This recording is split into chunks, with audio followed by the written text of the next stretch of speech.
नमस्कार, मैं सुनील शर्मा और आप देख रहे हैं यूपी वन न्यूज। आज हम आपको बरेली जनपद की औला तहसील में तहसील के जो अधिवक्ता गण हैं उनसे रूबरू कराने आ रहे हैं। अधिवक्ताओं की राय चुनाव को लेकर क्या है, राजनीति को लेकर क्या है, आज हम उनसे उनकी राय जानेंगे और आप तक उनकी बात पहुंचाने का काम करेंगे। चलिए चलते हैं अधिवक्ताओं के पास। मैं सुनील कुमार वर्मा यहाँ आंवला का रहने वाला हूँ और यहाँ तहसील आंवला और सेशन कोर्ट बरेली पर प्रैक्टिस करता हूँ। अधिवक्ता हूँ पेशे से और विगत 20 साल से मैं प्रैक्टिस कर रहा हूँ।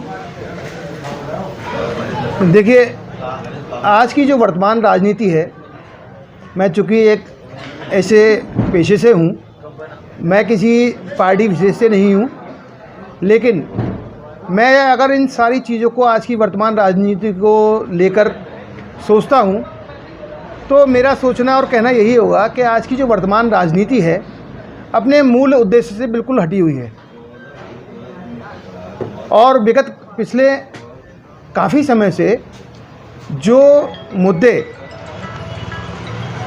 समाज के लोगों के हितों के होना चाहिए थे, उन सब मुद्दों से सभी राजनीतिक दलों ने ये दूरी बना ली है। और आज चूँकि अपने उत्तर प्रदेश में विधानसभा चुनाव हो रहा है और सभी पार्टियां और सभी प्रत्याशी उसमें चुनाव में भाग ले रहे हैं, लेकिन इस समय ये देखने की बात है कि चुनाव के मुद्दे क्या हैं। और आप अगर देखेंगे, इन सब चीज़ों का आकलन करेंगे तो चुनाव आज मुजफ्फरनगर पे हो रहा है, कैराना पर हो रहा है या गुंडा और गुंडी पर हो रहा है। मैं ये सोचता हूँ कि चुनाव हमारा जो जनता के हित और अहित हैं उन पर होना चाहिए,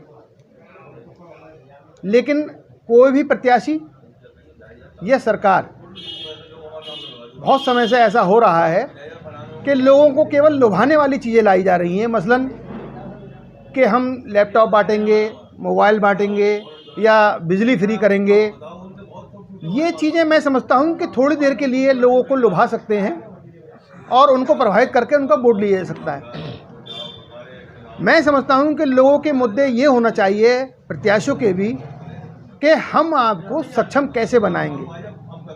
आप इतने सक्षम हों कि अपने परिवार का पालन पोषण कर सकें, अपने बच्चों को अच्छी शिक्षा दिला सकें, उनको अच्छा व्यापार या रोज़गार या नौकरी उनको मिल सके। लेकिन मैं समझता हूँ कि आज की तारीख में इन मुद्दों पर तो बिल्कुल बात ही नहीं हो रही है। इसके अलावा कुछ कमियाँ इन राजनीतिक लोगों के अलावा पब्लिक की भी हैं।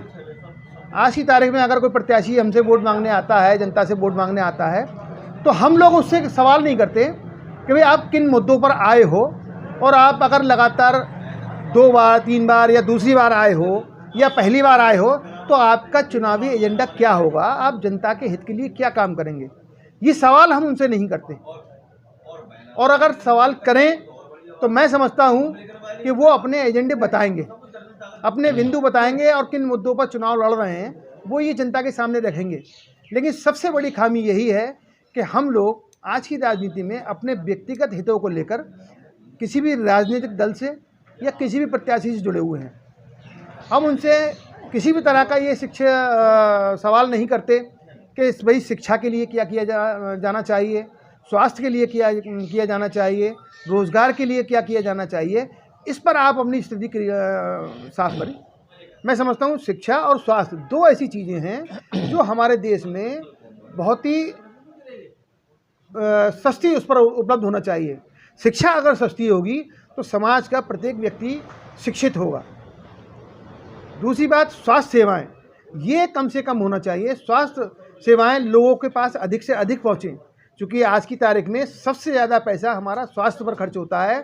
और हमारे सामने कोई विपत्ति आती है तो सबसे ज़्यादा पैसा आदमी का घर बार, जेवर, ये सब बिक जाता है। तो मैं समझता हूँ कि 2 ये चीज़ ऐसी हैं, शिक्षा और स्वास्थ्य, ये लोगों की पहुँच तक होना चाहिए। अगर शिक्षित होंगे तो आपका समाज भी शिक्षित होगा। क्योंकि सरकारें लोगों से वोट लेने के लिए ये सब चीज़ें करती हैं। एक नीति और है जो सरकारें लोगों के कर्ज माफ़ करती हैं। मेरी समझ में ये नीतियाँ नहीं होना चाहिए।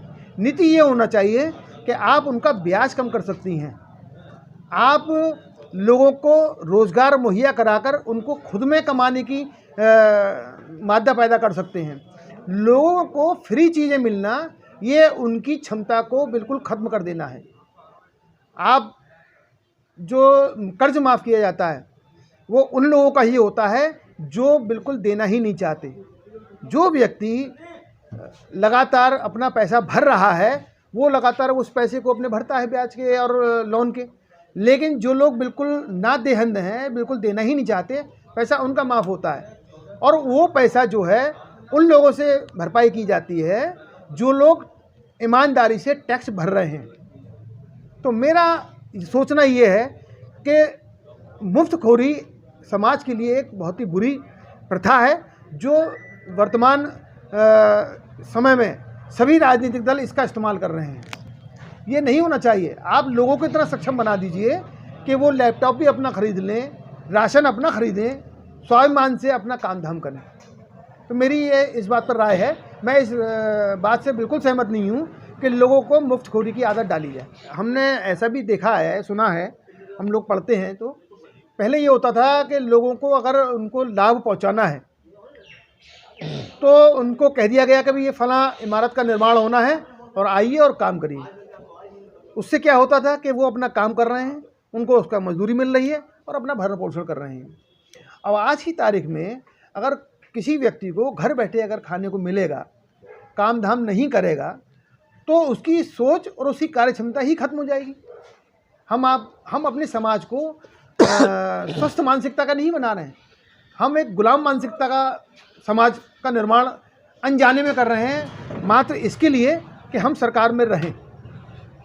जबकि होना ये चाहिए कि सरकारें जो भी हैं, किसी भी दल की आवे या किसी भी बने, किसी की भी, वो एजेंडा ये होना चाहिए कि हम लोगों को इतना शिक्षित और समृद्धशाली बनाएं कि लोग अपने आप स्वाभिमान से कमाएं और खाएं।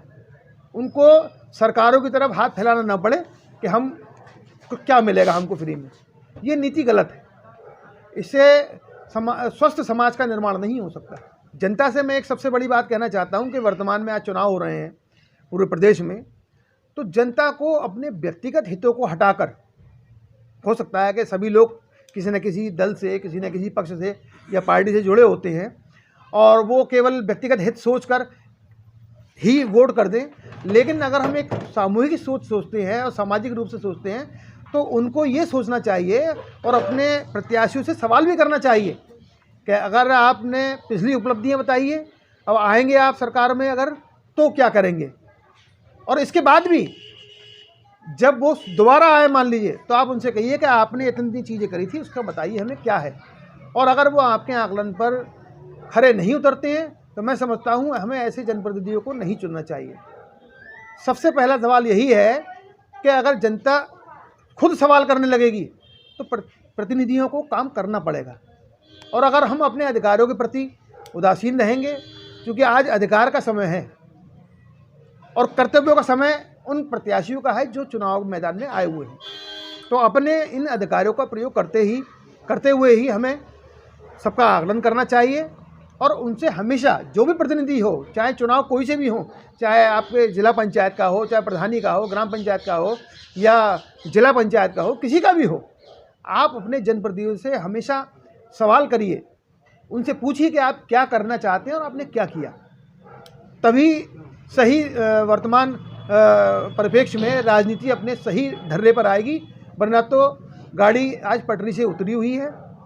सभी दलों का और सभी प्रत्याशियों का यही मकसद कि हम एन केन जीत जाएं या सरकार बना लें। सबसे बड़ी बात, मैं मतदान चूँकि अपने विधानसभा आंवला में 14 तारीख को होने वाला है और मेरा सभी से निवेदन ये है कि मतदान एक हमारी महत्वपूर्ण जिम्मेदारी है, इसको हर हालत में पूरा करना चाहिए। और जो भी प्रत्याशी आपको लगे कि इससे आपकी समाज की और हमारी उत्तर प्रदेश की आकांक्षाएं और सब चीज़ें पूरी होंगी, उसको जाकर वोट करना चाहिए। मैं विनोद कुमार सिंह और मेरा आंवला तहसील में छोटा सा गांव है नूरपुर, वहाँ का निवासी हूँ। मेरा व्यवसाय वकालत आंवला में करता हूँ। अब जनता तो अपने प्रतिनिधि चुनकर भेज देती है कि ये आएंगे और हमारे हित में, हमारी सेवा में ऐसे कार्य करेंगे जिससे एक का नहीं, मेरा नहीं या किसी दूसरे का नहीं, किसी का व्यक्तिगत नहीं, वो जो भी कार्य करेंगे वो सारी जनता का ही कार्य होगा और उस कार्य से सारी जनता लाभान्वित होगी।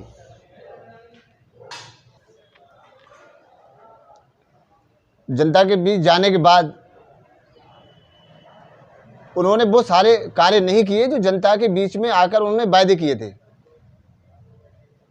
अब चूंकि आज हमारा समाज शिक्षित है, आज हमारे समाज में शिक्षा का प्रसार और प्रचार दोनों हो चुके हैं। अब जनता इस प्रकार से जागरूक हो चुकी है कि वो जानती है कि हमने जो प्रतिनिधि भेजा था वो हमारे हित में कार्य करेगा या नहीं करेगा। अब राजनीति में दोबारा वो आते हैं। अब जब उनको लगता है कि हम दोबारा जो पहले कह के आए थे जनता के बीच जाकर, अब वो हम नहीं कर पाए, अब हम दोबारा जाएंगे तो दोबारा उसी जनता को जो पहले हम गए थे उसी के बीच में फिर दोबारा जाएंगे, तो अब हम क्या कहेंगे। अब चूँकि जनता जागरूक है, जनता शिक्षित है, जनता ये भी जानती है कि हम जो हैं जिस प्रतिनिधि को चुनकर भेजते हैं वो वापस हमारे पास आकर हमसे पूछेगा या नहीं पूछेगा, कि जो जनता है अब जागरूक है। अब जनता नहीं चाहेगी कि भी जो हमने पहले प्रतिनिधि भेजा था वो हमारे काम को, हमारे जो हित में जो सारे कार्य थे, हमारी सेवा के संबंधित जो कार्य थे, जो जनता को लाभान्वित करने वाले कार्य थे, वो नहीं कर पाए। तो वो अब उनको छोड़कर, उस प्रतिनिधि को छोड़कर अब वो स्वयं आ रहे हैं जनता के बीच में, ये दिखाने के लिए कि अब हम दोबारा वो सारे जनता के हित के सारे कार्य करेंगे जो हम पहले किसी कारणवश नहीं कर पाए थे। अब पार्टी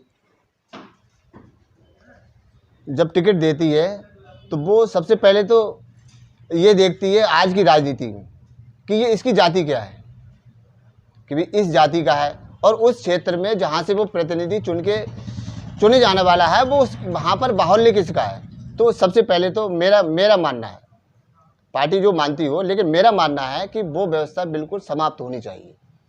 मैं किसी भी जाति के पक्ष में नहीं हूँ।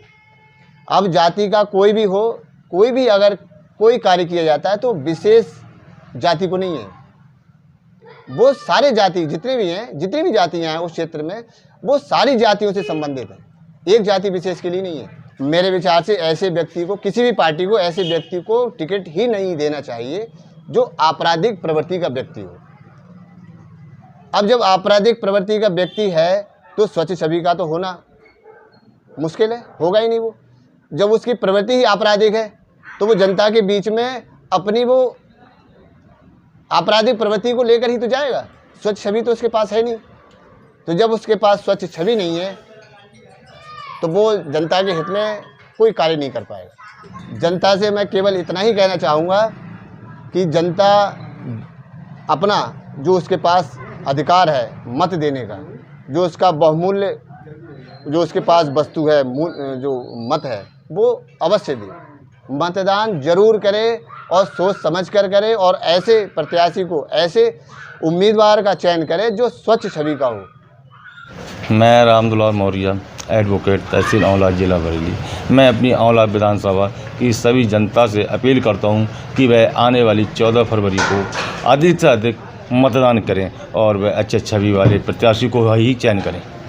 मैं मनोज कुमार सिंह, एडवोकेट, तहसील आंवला, जिला बरेली।